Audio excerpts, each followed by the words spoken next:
ಜೇನುತುಪ್ಪ ಅಂದ್ರೆ ಇಷ್ಟ? ಎಷ್ಟು ಜನಕ್ಕೆ ಜೇನು ಹುಳ ಅಂದ್ರೆ ಇಷ್ಟ?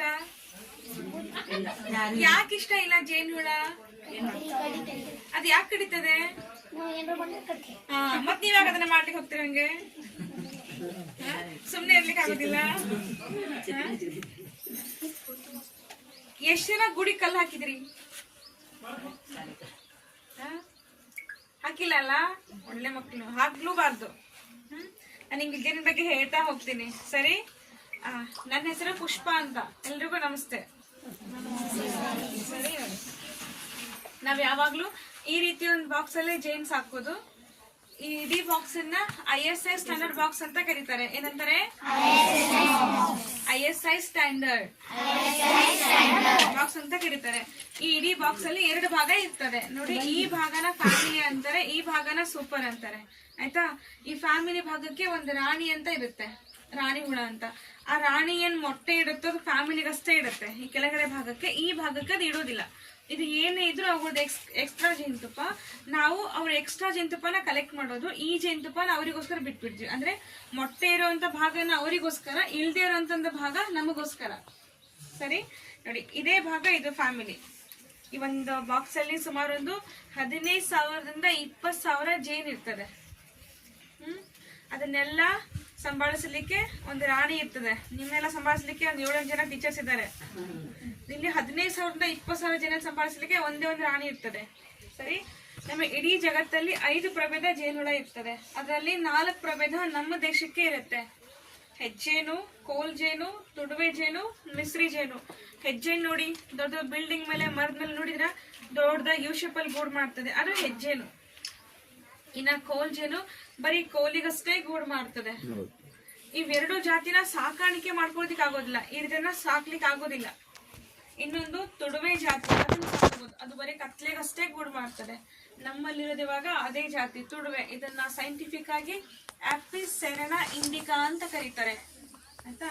ಇನ್ನೊಂದು ಇಡೀ ಜಗತ್ತಲ್ಲೇ ಸ್ಟಿಂಗ್ಲೆಸ್ ಬೀ ಬರ್ತದೆ, ತುಂಬಾ ಪುಟ್ಟದಾಗಿರೋ ಒಂದು ಜೇನ್ ಬರುತ್ತೆ, ಅದನ್ನ ಸಹ ಸಾಕೋಬಹುದು. ಅದ್ರ ಗೂಡು ಇಷ್ಟೇ ಇರುತ್ತೆ. ಇಡೀ ಒಂದು ವರ್ಷಕ್ಕೆ ಅದು 90 ಗ್ರಾಮ್ಗಿನ ಕಡಿಮೆ ಜೇನುತುಪ್ಪ ಮಾಡುತ್ತೆ. ಆದ್ರೆ ಆ ಒಂದು ಜೇನುತುಪ್ಪದಲ್ಲಿ 99% ಮೆಡಿಸಿನ್ ಕಂಟೆಂಟ್ ಸಿಗುತ್ತೆ. ಈ ಹೆವಿ ಕೋಲ್ಡು ಕಫ ಆದಾಗ ಒಂದು ಅರ್ಧ ಟೀಸ್ಪೂನ್ ಕೊಟ್ಟರೆ ಸಾಕು, ಕಫ ಎಲ್ಲ ಕರೆಕ್ತದೆ, ಅಸ್ತಮ ಕಂಟ್ರೋಲ್ ಆಗ್ತದೆ. ಆಯ್ತಾ?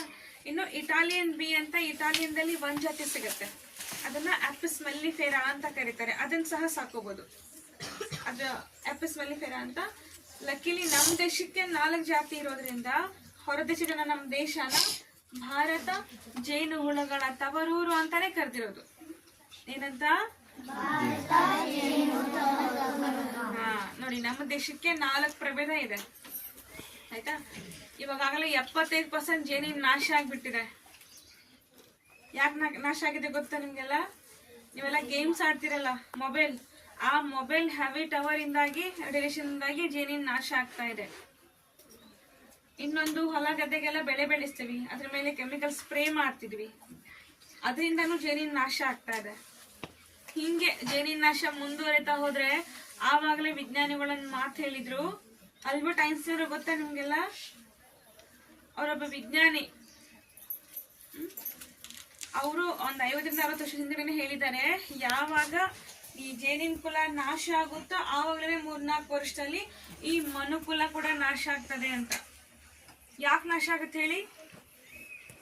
ನಾವು ತಿನ್ನೋ ಪ್ರತಿ ಒಂದು ಅಕ್ಕಿ ಕಾಳಿನ ಮೇಲೂ ಜೇನಿನ ಶ್ರಮ ಇದೆ. ಪರಾಗಸ್ಪರ್ಶ ಗೊತ್ತಲ್ಲ ಎಲ್ಲರಿಗೂ? ಶಾಲಾ ಟೀಚರ್ಸ್ ಗ್ಲಾಮರ್ ಅವ್ರು ಹೇಳ್ತಾರೆ ನಿಮ್ಗೆ. ಪರಾಗಸ್ಪರ್ಶ ಅಂದ್ರೆ ಕಾಳೆಂದು ಹೂವಿಂದ ಹೂವಿಗೆ ಸ್ಪರ್ಶ ಆಗೋದನ್ನ ಪರಾಗಸ್ಪರ್ಶ ಅಂತಾರೆ. ಅಲ್ಲಿ ಪರಾಗಸ್ಪರ್ಶ ಆದಾಗ ಮಾತ್ರ ನಮಗೆ ಕಾಳು ಕಡಿ ಹಣ್ಣು ಹಂಪ್ಲ ಎಲ್ಲ ಸಿಗುತ್ತೆ. ಪರಾಗಸ್ಪರ್ಶ ಆದ್ರೆ ಮಾತ್ರ ನಮ್ಗೆ ಊಟ ಸಿಗ್ತದೆ. ಅದನ್ನ 80% ಜೇನ್ ಮಾಡ್ಕೊಳ್ತದೆ, ಮಿಕ್ಕಿದ್ದನ್ನ ಬೇರೆ ಗಿಡನೂ ಮಾಡ್ಕೊಳ್ತದೆ. ಚಿಟ್ಟೆ ಇರ್ಬೋದು, ಹಕ್ಕಿ ಇರ್ಬೋದು, ಅಥವಾ ಗಾಳಿಯಿಂದನೂ ಆಗ್ತದೆ. ಈ ಪರಾಗಸ್ಪರ್ಶ ಇಲ್ಲಂದ್ರೆ ನಮ್ಗೆ ಊಟ ಸಿಗೋದಿಲ್ಲ. ನಾವು ತಿನ್ನೋ ಪ್ರತಿ ಒಂದು ಅಕ್ಕಿ ಕಾಳಿಗೂ ಪರಾಗಸ್ಪರ್ಶ ಆಗ್ಲೇಬೇಕು. ಅದಕ್ಕೆ ನಮ್ ಸ್ಲೋಗನ್ ಬಂದು ನೋಬಿ ನೋವಿ, ಜೇನಿಲ್ಲ ಅಂದ್ರೆ ನಾವುಗಳಿಲ್ಲ ಅಂತ. ಗೊತ್ತಾಯ್ತಾ? ಜೇನಿಲ್ಲ ಅಂದ್ರೆ ನಾವಿಲ್ಲ ಅಂತ. ಯಾವಾಗ್ಲೂ ಇಷ್ಟ ಇಲ್ಲ ಅಂತ ಹೇಳ್ತಾರೆ ಜೇನುಹುಳ ಅಂತ. ಅದಕ್ಕೆ ಜೇನುಹುಳನ ನಮ್ಮ ರಾಜ್ಯದ ಕೀಟಾನು ಅಂತಾನೆ ಘೋಷಣೆ ಮಾಡಿದ್ದಾರೆ. ಗೊತ್ತಿತ್ತ ನಿಮ್ಗೆಲ್ಲ? ಸರಿ, ನಾನು ಬಾಕ್ಸ್ ಓಪನ್ ಮಾಡ್ತೀನಿ. ನಿಮ್ಮ ಹತ್ರ ಜೇನ್ ಬಂತಂದ್ರೆ ಸುಮ್ಮನೆ ಕುತ್ಕೊಂಡ್ಬಿಡ್ಬೇಕು, ಯಾರು ಹಿಂಗೆಲ್ಲ ಮೂಮೆಂಟ್ ಮಾಡುವಂಗಿಲ್ಲ. ಹೊಣೆ ಅಲ್ಲ. ಸುಮ್ಮನೆ ನೋಡ್ರಿ.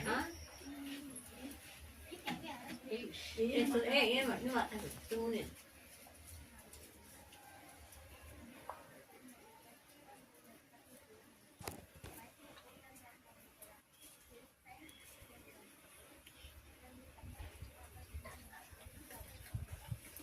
ನೋಡಿ, ಇದರಲ್ಲೂ 3 ರೀತಿ ಜೇನು ಇರ್ತದೆ. ವರ್ಕರ್, ಮೇಲ್, ಕ್ವೀನ್ ಅಂತ. ವರ್ಕರ್ ಮತ್ತೆ ಮೇಲ್ನ ವಯಸ್ಸಿರ್ತದೆ 4 ತಿಂಗಳ, ರಾಣಿ ವಯಸ್ಸು 4 ವರ್ಷ. ಇವರೆಲ್ಲ ಮಾಡೋದಕ್ಕೆ ಅವರು ಈ ಬಾಕ್ಸ್ ಇಂದ 500 ಸಾರ್ತಿ ಹೋಗಿ ಬಂದು ಮಾಡ್ತಾರೆ. 2 ಕಿಲೋಮೀಟರ್ ದೂರ ತನಕ. 1 ಕೆಜಿ ಆಗೋದಕ್ಕೆ 40 ಲಕ್ಷ ಹೂವಿನ ಮಕರಂದ ಅವ್ರ ಇಡೀ ಕುಟುಂಬಕ್ಕೆ ಬೇಕಾಗ್ತದೆ.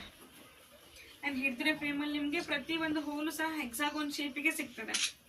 ಇದನ್ನ ಮೈಕ್ರೋಸ್ಕೋಪಿಗೆ ಹಾಕಿ ನೋಡಿದ್ರೆ ಸೇಮ್ ಸೈಜ್ ಸೇಮ್ ಲೆಂತೆ ಸಿಗ್ತದೆ. ಇದರಲ್ಲಿ 95 ಭಾಗ ಹೆಣ್ಣುಳ, 5 ಭಾಗ ಮಾತ್ರ ಗಂಡು ಹುಳ, ಒಂದೇ ಒಂದು ರಾಣಿ ಹುಳ ಇರ್ತದೆ. ಮೊಟ್ಟೆನ ಲೇ ಮಾಡೋ ಸಿಸ್ಟಮ್ ರಾಣಿಗಷ್ಟೇ, ಬೇರೆ ಯಾವುದೇ ಹೆಣ್ಣುಳ ಮೊಟ್ಟೆ ಇಡೋದಿಲ್ಲ, ಅವ್ರಿಗೆ ಗರ್ಭಕೋಶ ಇರೋದಿಲ್ಲ. ಹಂಗಾಗಿ ಇಲ್ಲಿ ರಾಣಿನ ತಾಯಿ ಜೇನು ಅಂತ ಕರೀತಾರೆ. ಏನಂತ ಕರೀತಾರೆ? ಯಾಕಂತ ಕರೀತಾರೆ ಅದನ್ನ? ಹಂಗೆ ಗುಡ್.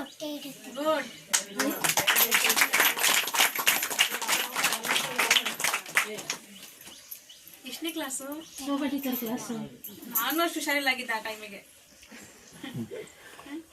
ಆಯ್ತಾ?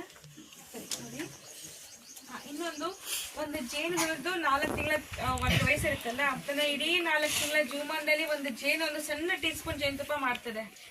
4 ತಿಂಗಳಲ್ಲಿ 1 ಟೀಸ್ಪೂನ್ ಜೇನುತುಪ್ಪ ಆದರೆ 1 ಕೆಜಿ ಆಗೋದಕ್ಕೆ 40 ಲಕ್ಷದ ಹೂವಿನ ಮಕರಂದ ಅವರ ಇಡೀ ಕುಟುಂಬಕ್ಕೆ ಬೇಕಾಗ್ತದೆ.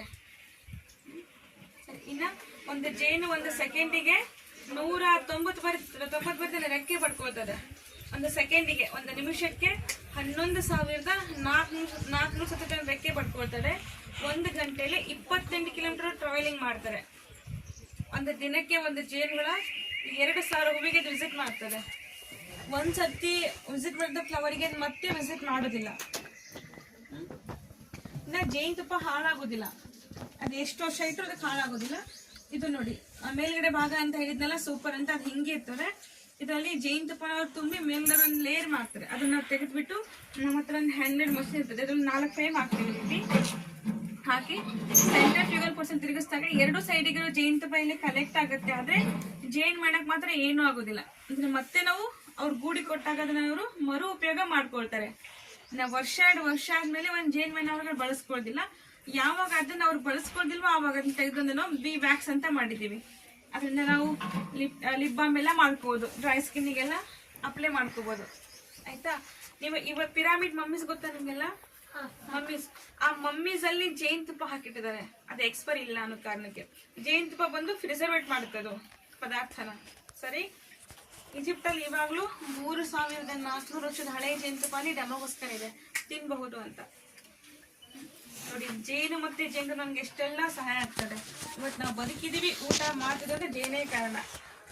ಇನ್ಮೇಲೆ ಎಲ್ಲರಿಗೂ ಜೇನುಳ ಇಷ್ಟ ಆಗ್ಬೇಕು. ಆಯ್ತಾ? ಅದ್ರ ಪ್ರಶ್ನೆ ಇದೆಯಾ?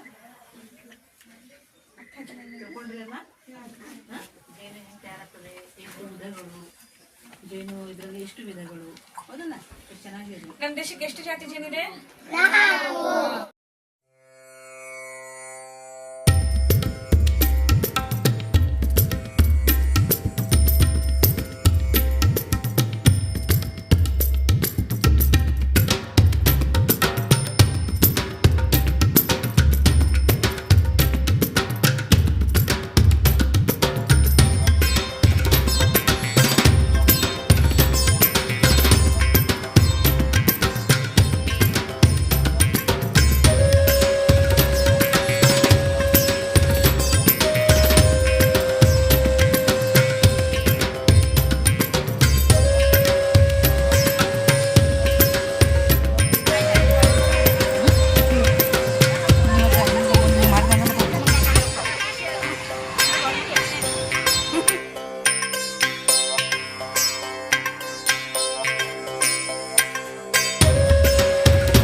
ಎಲ್ಲಿಗೆ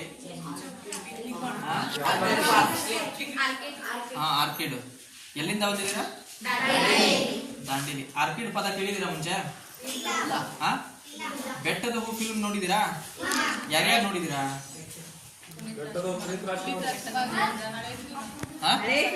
ಬೆಟ್ಟದ ಹೂ ನೋಡಿದಿರಾ? ಅದ್ರಲ್ಲಿ ಆರ್ಕಿಡ್ ಹೂವಿನ ಸೀನ್ ಇದೆ ನೋಡಿ, ಮರದ ಮೇಲೆ ಇರುವಂತ ಬೆಟ್ಟದ. ನೋಡಿದಿರಾ? ಹೌದಾ, ಸರಿ. ಪರಾವಲಂಬಿ ಸಸ್ಯ ಕೇಳಿದಿರಾ? ಇಲ್ವಾ? ಎಷ್ಟನೇ ಕ್ಲಾಸ್? ಬೇರೆ ಸಸ್ಯಗಳನ್ನ ಅವಲಂಬಿತವಾಗಿ ಬೆಳೆಯುವಂತ ಸಸ್ಯಗಳು ಸೈನ್ಸ್ ಒಳಗಿದೆ ಅಲ್ಲ, ಅದೇ ಕೇಳ್ತಾ ಇದ್ದಾರೆ. ಹೌದಾ, ಹೇಳ್ಬೋದಾ? ಹೇಳಿ. ಪರಾವಲಂಬಿ ಸಸ್ಯ ಅಂದ್ರೆ ಏನು? ಏನು ಹೇಳ್ತೀರಾ? ಬೇರೆ ಸಸ್ಯಗಳ ಮೇಲೆ ಅವಲಂಬನೆ. ಹೌದಾ, ಅದನ್ನ ಪರಾವಲಂಬಿ ಸಸ್ಯಗಳು ಅಂತೇಳಿ ಕರಿತೇವೆ. ಪ್ಯಾರಾಸೈಟ್ಸ್ ಅಂತ ಹೇಳಿ ಕರಿತೇವೆ ನಾವು. ಏನ್ ಹೇಳಿ? ಪ್ಯಾರಾಸೈಟ್ಸ್. ಅದು ತನ್ನ ಸ್ವಾರ್ಥಕ್ಕಾಗಿ ಇನ್ನೊಂದು ಮರದ ಮೇಲಿರುವ ಎಲ್ಲ ನ್ಯೂಟ್ರಿಷನ್ಸ್, ಪೋಷಕಾಂಶ ಎಲ್ಲ ಹೀರ್ಕೊಂಡು ಆ ಮರವನ್ನ ಕೊಲ್ಲಿ ತಾನು ಬದುಕುತ್ತೆ. ಅರ್ಥ ಆಯ್ತಾ? ಅದನ್ನ ಕೇಳ್ತೀನಿ ಇನ್ನೊಮ್ಮೆ, ಏನ್ ಹೇಳಿದ್ದಲ್ಲ ಎಲ್ಲ. ಅರ್ಥ ಆಯ್ತಾ? ಅದನ್ನ ಪ್ಯಾರಾಸೈಟ್ಸ್ ಅಂತ ಹೇಳಿ ಕರಿತೇವೆ. ಇವೆಲ್ಲ ಎಪಿಫೈಟ್ಸ್. ಏನ್ ಹೇಳಿ? ಎಪಿಫೈಟ್ಸ್. ಇವು ಸಹ ಇನ್ನೊಂದು ಮರದ ಮೇಲೆ ಬೆಳೆಯುತ್ತೆ. ಅರ್ಥ ಆಯ್ತಾ? ಇನ್ನೊಂದು ಮರದ ಮೇಲೆ ಬೆಳೆಯುತ್ತೆ, ಬಟ್ ಇದರಿಂದ ಆ ಮರಕ್ಕೆ ಏನು ಹಾನಿ ಇಲ್ಲ. ಗೊತ್ತಾಯ್ತಾ? ಈ ಗಿಡಗಳಿಗೆ ಏನ್ ಬೇಕೋ ಅವೆಲ್ಲ ಅದು ತಾನೇ ಮಾಯಿಶ್ಚರ್ ಗಾಳಿಯ ಮುಖಾಂತರನೇ ತಗೊಳ್ಳೋದು. ಗೊತ್ತಾಯ್ತಾ? ಆ ಮರದಿಂದ ಏನು ಹೀರ್ಕೊಳ್ಳೋದಿಲ್ಲ. ಆರ್ಕಿಡ್ ಸಸ್ಯಗಳಲ್ಲಿ 3 ವಿಧ. ಎಷ್ಟು ಹೇಳಿ? 3. ಒಂದನೇದು ಎಪಿಫೈಟ್ಸ್. ಎಪಿಫೈಟ್ಸ್ ಅಂದ್ರೆ ಮರದ ಮೇಲೆ ಬೆಳೆಯುವಂಥವು. ಏನ್ ಹೇಳಿ? ಎರಡನೇದು ಟೆರಸ್ಟ್ರಿಯಲ್ ಅಂದ್ರೆ ಗ್ರೌಂಡ್ ಆರ್ಕಿಡ್ಸ್, ನೆಲದ ಮೇಲೆ ಬೆಳೆಯುವಂಥವು. ಯಾವ್ದು ಹೇಳಿ? ನೆಲದ ಮೇಲೆ. ಮೂರನೇದು ಲಿಥೋಫೈಟ್ಸ್ ಅಂತ ಹೇಳಿ. ಲಿಥೋಫೈಟ್ಸ್ ಅಂದ್ರೆ ಕಲ್ಲಿನ ಮೇಲೆ ಬೆಳೆಯುವಂಥವು. ಯಾವ್ದು ಹೇಳಿ? 3 ವಿಧ ಯಾವ್ಯಾವು? ಕನ್ನಡದಲ್ಲೇ ಹೇಳಿ. ಮರದ ಮೇಲೆ,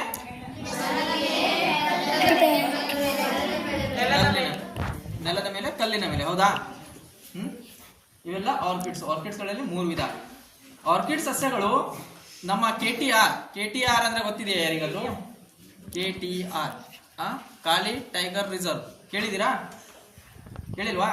ಸರಿ. ಕಾಳಿ ಹುಲಿ ಸಂರಕ್ಷಿತ ಪ್ರದೇಶ. ನಮ್ಮ KTR ಅಲ್ಲಿ ಆರ್ಕಿಡ್ ಸಸ್ಯಗಳು 92 ಜಾತಿದು ಆರ್ಕಿಡ್ ಸಸ್ಯಗಳು ಇವೆ. ಎಷ್ಟು ಹೇಳಿ? 92. ನಮ್ಮ ಆರ್ಕಿಡೇರಿಯಂ ಅಲ್ಲಿ 62 ಆರ್ಕಿಡ್ ಸಸ್ಯಗಳನ್ನ ನೀವು ನೋಡಬಹುದು. ಎಷ್ಟು ಹೇಳಿ? ಇಲ್ಲಿ ಈ ರೂಮ್ ಒಳಗಡೆ 62 ಆರ್ಕಿಡ್ ಸಸ್ಯಗಳ ಪ್ರಜಾತಿಗಳು. ಅಂದ್ರೆ ಅದು ಕಾಣಕ್ಕೆಲ್ಲ ಸೇಮೇ ಇದೆ, ಬಟ್ ಬೇರೆ ಬೇರೆ ಸ್ಪೀಸೀಸ್ ಇದೆ ಅದು. ಅರ್ಥ ಆಯ್ತಾ? 62 ಸಸ್ಯಗಳು ಇಲ್ಲಿದ್ದಾವೆ, ವೆರೈಟಿ.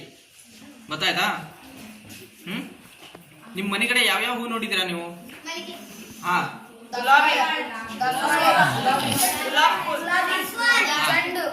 ಎಷ್ಟು ದಿನ ಇರತ್ತಿದು? ಚೆಂಡು, ಗುಲಾಬಿ, ದಾಸವಾಳ, ಮಲ್ಲಿಗೆ ಎಷ್ಟು ದಿನ ಇರುತ್ತೆ ಹೂ? ಒಂದೇ ದಿನ. ಹೌದಾ? 1 ದಿನ, 2 ದಿನ. ಹೌದಾ? 2 ದಿನ ಇರ್ಬೋದಾ? ಆರ್ಕಿಡ್ ಸಸ್ಯಗಳಲ್ಲಿ ಹೂ ಒಂದ್ಸಲ ಆದ್ರೆ ಕೆಲವೊಂದು 1 ರಿಂದ 5 ತಿಂಗಳ ಮಟ್ಟ ಇರಬಹುದು. ಎಷ್ಟು ಹೇಳಿ? ಒಂದ್ಸಲ ಹೂ ಬಿಟ್ರೆ 1 ರಿಂದ 5 ತಿಂಗಳ ಮಟ್ಟ ಹೂ ಇರತ್ತೆ. ಅರ್ಥ ಆಯ್ತಾ? ಈ ಆರ್ಕಿಡ್ ಸಸ್ಯಗಳ ಹೂ ಕೆಲವೊಂದು ಒಂದೊಂದು ಏನ್ ಹೇಳಿ ನೊಣ ಆಗ್ಲಿ ಕೀಟ ಆಗ್ಲಿ ಒಂದೊಂದು ಆಕಾರ ಹೊಂದಿರತ್ತೆ. ಗೊತ್ತಾಯ್ತಾ? ಒಂದೊಂದು ಆಕಾರವನ್ನ ಹೊಂದಿರತ್ತೆ. ಈ ಆರ್ಕಿಡ್ಸ್ಗೆ ಇನ್ನೊಂದೇನ್ ಹೆಸರು ಅಂದ್ರೆ ಇಕೋಲಾಜಿಕಲ್ ಇಂಡಿಕೇಟರ್ಸ್. ಏನ್ ಹೇಳಿ? ಜೈವಿಕ ಸೂಚಕಗಳು. ಅರ್ಥ ಆಯ್ತಾ? ಹೇಳಿ ಇಲ್ಲಿ. ಇಕೋಲಾಜಿಕಲ್ ಇಂಡಿಕೇಟರ್ಸ್ ಅಂದ್ರೆ ಜೈವಿಕ ಸೂಚಕಗಳು. ಜೈವಿಕ ಸೂಚಕಗಳು ಅಂತೇಳಿ ಯಾಕೆ ಕರಿತೇವೆ ಅಂದ್ರೆ, ಈ ಆರ್ಕಿಡ್ ಸಸ್ಯಗಳು ಯಾವ ಫಾರೆಸ್ಟ್ ಅಲ್ಲಿ ಜಾಸ್ತಿ ಇದೆಯೋ, ಎಲ್ಲಿ ನಮ್ಗೆ ಜಾಸ್ತಿ ಕಂಡು ಬರ್ತಿದೆಯೋ ಆ ಫಾರೆಸ್ಟ್ ಅನ್ನ ನಾವು ಹೆಲ್ದಿ ಫಾರೆಸ್ಟ್ ಅಂತ ಹೇಳಿ ಕರಿಬಹುದು. ಏನ್ ಹೇಳಿ? Healthy forest. ನಮ್ KTR ಅಂದ್ರೆ ಎಲ್ಲಿಂದ ಎಲ್ಲಿ ತನಕ ಅಂದ್ರೆ, ನಮ್ ದಾಂಡೇಲಿಯಿಂದ ಅಣಶಿ ಮಠ ಏನ್ ಏರಿಯಾ ಇದೆ, ಏನ್ ಕಾಡಿದೆಯೋ ಅದನ್ನ ನಾವು KTR Kali tiger reserve Kali ಹುಲಿ ಸಂರಕ್ಷಿತ ಪ್ರದೇಶ. ಅರ್ಥ ಆಯ್ತಾ? ನಮ್ಮ KTR ಅಲ್ಲೇ 92 ಇದೆ, ಹೈಯೆಸ್ಟ್ ಇದು. ಗೊತ್ತಾಯ್ತಾ? ಅಂದ್ರೆ ಇಕೋಲಾಜಿಕಲ್ ಇಂಡಿಕೇಟರ್ಸ್, ಯಾಕಂದ್ರೆ ಜೈವಿಕ ಸೂಚಕಗಳು ಇಲ್ಲಿ ಚೆನ್ನಾಗಿ ಮಳೆ ಗಾಳಿ ಆಗ್ತಾ ಇದೆ ಅಂತ ಹೇಳಿ ಅರ್ಥ. ಆರ್ಕಿಡ್ ಸಸ್ಯಗಳು ಎಲ್ಲಿ ಮಾಲಿನ್ಯ ಕಮ್ಮಿ, ನಾನ್ ಪೊಲ್ಯೂಟಿಂಗ್ ಏರಿಯಾ ಅಂದ್ರೆ ಎಲ್ಲಿ ಮಾಲಿನ್ಯ ಕಮ್ಮಿ ಇದೆಯೋ ಅಲ್ಲಿಗೆ ಮಾತ್ರ ಸರ್ವೈವ್ ಆಗುತ್ತೆ, ಅಲ್ಲಿಗೆ ಮಾತ್ರ ನಾವು ಜಾಸ್ತಿ ನೋಡಬಹುದು ಆರ್ಕಿಡ್ ಸಸ್ಯಗಳು. ಅರ್ಥ ಆಯ್ತಾ? ಅದಕ್ಕೆ ಇದನ್ನ ಜೈವಿಕ ಸೂಚಕಗಳು ಅಂತ ಹೇಳಿ ಕರಿತೇವೆ. ಒಂದು ಫೋಟೋ ತೋರಿಸ್ತೇನೆ, ಈ ಫೋಟೋ ಸ್ವಲ್ಪ ನೋಡಿ ಟ್ರೈ ಮಾಡಿ, ಏನಂತ ಹೇಳ್ಬಹುದಾ? ನೋಡಿದೀವಿ ಸರ್, ಆದ್ರೆ ಅಲ್ಲ, ಹೆಸರು ಗೊತ್ತಿಲ್ಲ. ಒಂದು ಆಕಾರ ಹೊಂದಿರುತ್ತೆ, ಒಂದು ಆಕಾರ ಕಾಡೋಳು ಬೆಳೀತದೆ. ತೋರಿಸ್ತೇನೆ. ಆಯ್ತು, ಇಷ್ಟು ದೂರ ನೋಡ್ಲಿಕ್ಕೆ ಸ್ವಲ್ಪ ಕಷ್ಟ, ನಾನು ಹೇಳ್ತೇನೆ. ಜೇಡ್ ಸ್ಪೈಡರ್ ತರ ಇದೆಯಾ? ಹೌದಾ? ಇದು ಒಂದು ಹೂ. ಅರ್ಥ ಆಯ್ತಾ? ಇದೊಂದು ಹೂ. ಇದು ಒಂದೊಂದು 5 ತಿಂಗಳ ಇರುತ್ತೆ, ಒಂದು 4 ತಿಂಗಳ, ಒಂದು 2 ತಿಂಗಳ, ಒಂದೊಂದು ಕೆಲವೊಂದು 8 ದಿನನೂ ಇರುತ್ತೆ. ಅರ್ಥ ಆಯ್ತಾ? ಇದು ಉಪಯೋಗಗಳು. ಸೀತಾದಂಡೆ, ಸೀತಾಳೆ ಹೂ ಕೇಳಿದ್ದೀರಾ? ಸೀತಾದಂಡೆ, ಸೀತಾಳೆ ಹೂ, ಗುಲಾಬಿ ಕಲರ್ ಉದ್ದಕ್ಕೆ ಹಿಂಗ್ ಬಿಡತ್ತೆ ನೋಡಿ ಮರದ ಮೇಲೆಲ್ಲ, ಮಾನ್ಸೂನ್ ಟೈಮಿಗೆಲ್ಲ ಆಗತ್ತೆ. ಹೌದು ಹೌದು, ಹಿಂಗ್ ಉದ್ದಕ್ಕೆ ಬಿಡತ್ತೆ. ಹೌದು, ಕೆಂಪು ಕಲರ್ ಇರ್ತದೆ. ಕೆಂಪು, ಲೈಟ್ ಪಿಂಕ್ ಕಲರ್ ಇರುತ್ತೆ. 8 ದಿನ 15 ದಿನ, ಇಲ್ಲಿ 2 ತಿಂಗಳ ಇರುತ್ತೆ. ಹೌದು ಹೌದೌದೌದು, ಅವೆಲ್ಲ. ಅರ್ಥ ಆಯ್ತಾ? ಸೀತಾದಂಡೆ, ಆ ಹೂವಿನ ಉಪಯೋಗಗಳು ಇಲ್ಲಿ ಕೇಳಿ. ಹೂವಿನ ಉಪಯೋಗಗಳು ನಾವು ನಮ್ಮ ಕಡೆ ಇಲ್ಲಿ ಲೋಕಲ್ಸ್ ಎಲ್ಲ ಆ ಹೂವನ್ನ ಸೀತೆ ಹೂ, ಸೀತಾದಂಡೆ, ಸೀತೆ ಹೂ ಅಂತೇಳಿ, ಸೀತಾಳೆ ಹೂ ಅಂತೇಳಿ ಕರಿತೇವೆ. ಆ ಹೂವನ್ನ ನಮ್ಮ ಲೋಕಲ್ಸ್ ಇಲ್ಲಿ ವಿಮೆನ್ಸ್ ಎಲ್ಲ ಹೆಂಗಸರು ಆ ಹೂವನ್ನ ಮುಡ್ಕೋತಾರೆ. ಅರ್ಥ ಆಯ್ತಾ? ಅರ್ಥ ಆಯ್ತಲ್ಲ? ಸೀತೆ ಹೂ, ಆ ಹೂವಿನ. ಮತ್ತೆ ಮೆಡಿಸಿನಲ್ ಯೂಸಸ್ಸು ಇದೆ. ಅಂದ್ರೆ ಔಷಧಿಗಳಿಗೂ ಈ ಆರ್ಕಿಡ್ ಸಸ್ಯಗಳು ಉಪಯೋಗ ಆಗುತ್ತೆ. ನಿಮ್ಮ ಮನೆ ಕಡೆ ಎಲ್ಲ ಆಯುರ್ವೇದಿಕ ನಾಟಿ ಔಷಧಿ ಅಂತೇಳಿ ಕೊಡ್ತಾರಾ? ಮತ್ತೆ ಕೊಡೋದಿಲ್ವಾ? ಇಲ್ಲ, ಡಾಕ್ಟರ್ ಕಡೆನೇ ಹೋಗ್ತೀರಿ ನೀವು? ಮನೆ ಕಡೆ ಯಾರು ಕೊಡೋದಿಲ್ಲ ನಾಟಿ ಔಷಧಿ ಅಂತ ಹೇಳಿ? ಇವ್ರ ಅಜ್ಜಿ ಎಕ್ಸಾಂಪಲ್, ಉದಾಹರಣೆ, ಇವ್ರ ಅಜ್ಜಿನೇ ಕೊಡ್ತಾರೆ. ನಿಮ್ಮ ಅಜ್ಜಿ ಗೊತ್ತಿದೆಯಾ ಎಲ್ಲಿಂದ ಔಷಧಿ ಹೆಂಗ ಯಾವ ಗಿಡ ತಗೊಂಡ್ ಬರ್ತಾರ ನಿಮಗೆ ಗೊತ್ತಿದೆಯಾ? ಇಲ್ವಲ್ಲ, ಯಾರು ಹೇಳೋದಿಲ್ಲ ಔಷಧಿ ಕೊಡೋರು ಯಾರು ಹೇಳೋದಿಲ್ಲ. ಹೇಳಿ, ಸುಮಾರು ಔಷಧಿಗೆ ನಮ್ಮ ಆರ್ಕಿಡ್ ಸಸ್ಯಗಳಿಂದಾನೇ ಸುಮಾರು ಔಷಧಿ ತಯಾರಾಗತ್ತೆ. ಅರ್ಥ ಆಯ್ತಾ? ಎಷ್ಟು ಯೂಸಸ್ ಹೇಳಿದೆ ನಾನು, ಉಪಯೋಗಗಳು ಎಷ್ಟು ಹೇಳಿದೆ? 2. ಅರ್ಥ ಆಯ್ತಾ? ಒಂದನೇದು ಮುಡ್ಕೊಳ್ಳೋದು, ಎರಡನೇದು ಔಷಧಿಗಳಿಗೆ. ಜೇನುತುಪ್ಪ ತಿಂದಿದ್ದೀರಾ? ಹುಳಿ ಇರತ್ತಲ್ಲ? ಹುಳಿ ಇರ್ತದ, ಇಲ್ವಾ? ಸ್ವೀಟ್ ಇರತ್ತೆ. ಹೇಗಾಗತ್ತದು ಪ್ರೊಸೆಸ್ ಏನು? ಜೇನುತುಪ್ಪ ಹೇಗಾಗತ್ತೆ? ಒಬ್ರೇ ಹೇಳಿ. ಸರಿ, ನೀವ್ ಹೇಳಿ, ತಪ್ಪಾದ್ರೂ ತೊಂದರೆ ಇಲ್ಲ, ಹೇಳ್ಬೇಕು. ಹೌದಾ? ಈಗ ಸ್ವಯಂ ಹೋಗ್ತಿರಲ್ಲ, ಅಲ್ಲಿಗೆ ನಿಮ್ಗೆಲ್ಲ ಪ್ರೊಸೆಸ್ ತೋರಿಸ್ತಾರ ಅವರು. ಸ್ವಯಂ ಹೋಗ್ತಾರೆ ಇಲ್ಲಿ ಕುಂಬಾರವಾಡದಲ್ಲಿ, ಅಲ್ಲಿಗೆ ಹೇಳ್ತಾರೆ. ಸರಿ, ಈ ಹೂವಿಂದ ಜೇನುತುಪ್ಪಕ್ಕೂ ಸಹ ಯೂಸಸ್ ಇದೆ. ಅರ್ಥ ಆಯ್ತಾ? ಮತ್ತೆ ಆರ್ನಮೆಂಟಲ್ ಯೂಸಸ್ ಅಲ್ಲಿ ಡೆಕೋರೇಷನ್ಸ್ಗೆಲ್ಲ, ಈಗ ಇಲ್ಲೊಂದು ಹೂ ಇದೆ ನೋಡಿ, ಗುಲಾಬಿ ಕಲರ್. ಇಲ್ಲಿ ಇದನ್ನ ಸುಮಾರು ತಿಂಗಳ ಇರತ್ತಿದು, ಇವೆಲ್ಲ ಡೆಕೋರೇಷನ್ಸ್ಗೆಲ್ಲ ಯೂಸ್ ಆಗತ್ತೆ. ಅರ್ಥ ಆಯ್ತಾ? ಗೊತ್ತಾಯ್ತಲ್ಲ ಆರ್ಕಿಡ್ಸ್ ಅಂದ್ರೆ ಏನಂತ ಹೇಳಿ? ಹೇಳ್ಬೋದಾ ನಾನು ಕೇಳಿದ್ರೆ? ಬೆಳೆಸ್ತೀರಾ ಇದನ್ನ? ನೋಡ್ರಿ, ನಿಮ್ ಸ್ಕೂಲ್ ಸುತ್ತಮುತ್ತ ಮರದ ಮೇಲೆಲ್ಲ ಇರ್ಬೇಕು ಇಂಥ ಸಣ್ಣ ಸಣ್ಣ ಸಸ್ಯಗಳೆಲ್ಲ ಬೆಳೆದಿರತ್ತೆ. ನೋಡ್ರಿ, ನೀವು ಅಬ್ಸರ್ವ್ ಮಾಡಿಲ್ಲ, ನೋಡ್ತೀರಲ್ವಾ? ಸರಿ, ಡೌಟ್ಸ್ ಏನಿದೆಯಾ? ಬಿಸಿಲು ಬೇಡ ಸರ್, ಬಿಸಿಲು ಬೇಡ ಇದಕ್ಕೆ. ಲೈಟ್ ತುಂಬಾ ಬೇಡ.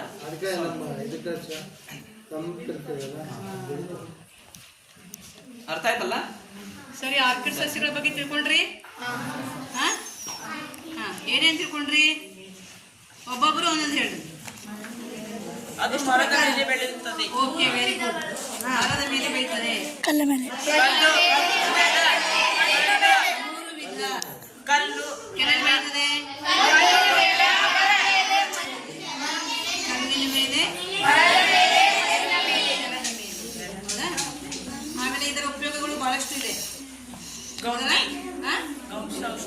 ಔಷಧಿಗೆ ಮತ್ತೆ ನಿಮಗೆ ಈಸಿಯಾಗಿ ತಿಳಿಯೋದನ್ನ ಮಾತ್ರ ಹೇಳಿದ್ದೀನಿ ನಾನು.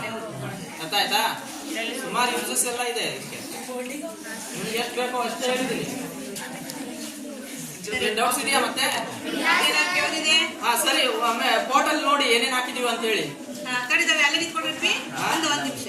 ಆರ್ಕಿಡ್ ಸಸ್ಯಗಳ ಬಗ್ಗೆ ನಮ್ಮ ಮಕ್ಕಳಿಗೆ ಉತ್ತಮವಾದಂತಹ ಮಾಹಿತಿಯನ್ನು ಕೊಟ್ಟಂತಹ ನಮ್ಮ ಯಾವುದು KPR ಆರ್ಕಿಡ್ ಏರಿಯಾ ಸಂಸ್ಥೆಯಿಂದ ನಮಗೆ ನಮ್ಮ ಮಕ್ಕಳಿಗೆ ಉತ್ತಮವಾದಂತಹ ಮಾಹಿತಿಯನ್ನು ಕೊಟ್ಟಿದ್ದಾರೆ. ಬಹಳಷ್ಟು ವಿಷಯಗಳನ್ನ ತಿಳ್ಕೊಂಡ್ರು. ಆರ್ಕಿಡ್ ಅಂದ್ರೆ ಏನು ಅನ್ನುವಂಥ ಪದದ ಅರ್ಥ ಸಹಿತ ನಮ್ಮ ಮಕ್ಕಳಿಗೆ ಗೊತ್ತಿರ್ಲಿಲ್ಲ. ಆದ್ರೆ ಇಲ್ಲಿ ಬಂದ ಮೇಲೆ ಆರ್ಕಿಡ್ ಅಂದ್ರೆ ಏನು ಎಲ್ಲ ಮಕ್ಕಳು ನೋಡಿದ್ರಿಲ್ಲ. ಹೀಗಾಗಿ ನಾವು ಅಂಕಲ್ ಅವ್ರಿಗೆ ಏನ್ ಮಾಡೋಣ, ಒಂದು ಸೂಪರ್ ಚೈಲ್ಡ್ ಚಪ್ಪಾಳೆಯ ಮೂಲಕ ನಮಗೆ ಉತ್ತಮ ಮಾಹಿತಿಯನ್ನು ಕೊಟ್ಟಂತಹ ಅಂಕಲ್ ಅವ್ರಿಗೆ ಏನ್ ಮಾಡೋಣ, ಸೂಪರ್ ಚಪ್ಪಾಳೆಯ ಮೂಲಕ ಅಭಿನಂದನೆಗಳನ್ನು ಸಲ್ಲಿಸೋಣ. 1 2 3 ಸ್ಟಾರ್ಟ್.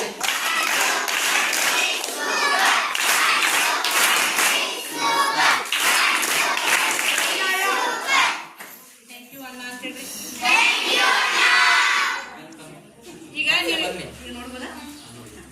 ನೋಡಿ, ಯಾವುದು ಮುಟ್ಬೇಡಿ.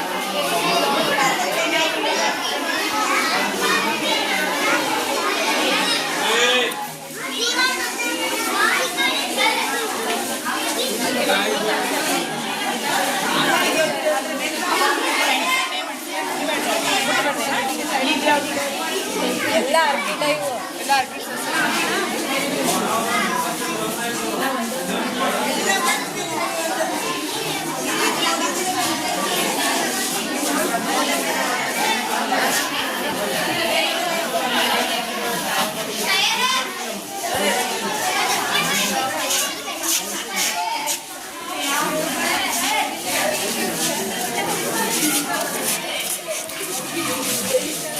Assim,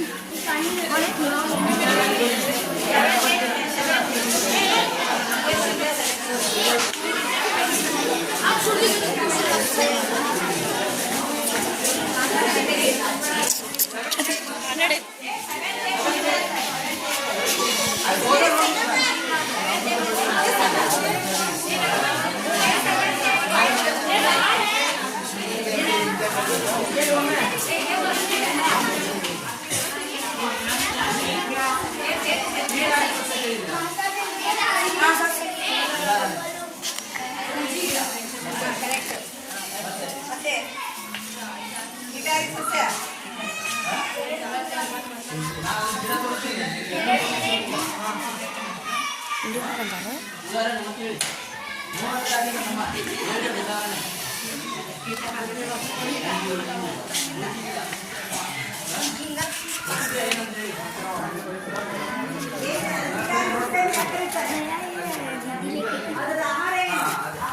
está por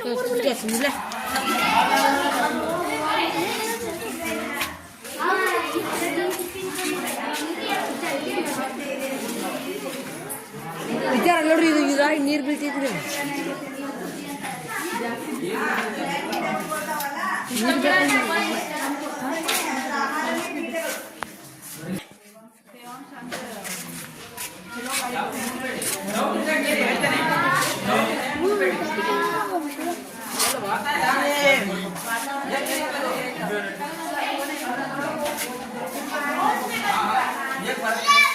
ಆಹಾರ ಹೇಗೆ ಬರುತ್ತೆ?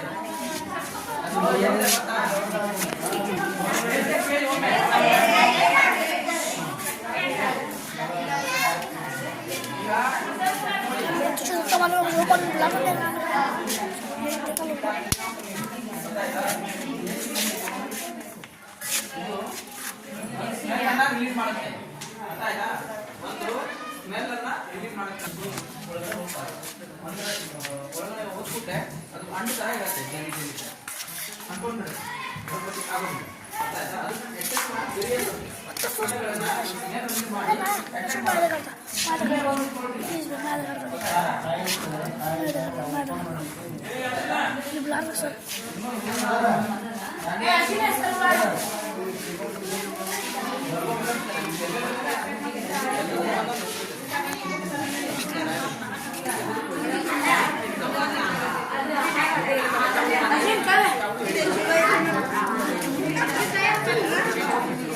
ಕಾಡೊಳಗೆ ಇದ್ದಾವೆ, ಅದನ್ನ ಕೊಡೋದಿಲ್ಲ.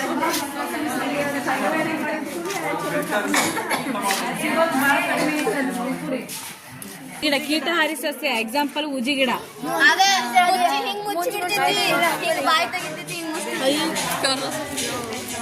ಎಕ್ಸಾಮ್ ಹಾಕಿ ತೆಗಿಯೋದು ಅಲ್ಲಿ ಇದೊಂದು ಇತ್ತು ಇದು ನೀರು ತರುತ್ತದೆ ಅದು ಕುಡಿಸಿ ಮಾಡಿದಾಗ ಅದು ಮಾಡಿದಾಗ ಅದು ಜಾಯಿಂಟ್ ಇಲ್ಲೇ ಇದೆ ಅದು.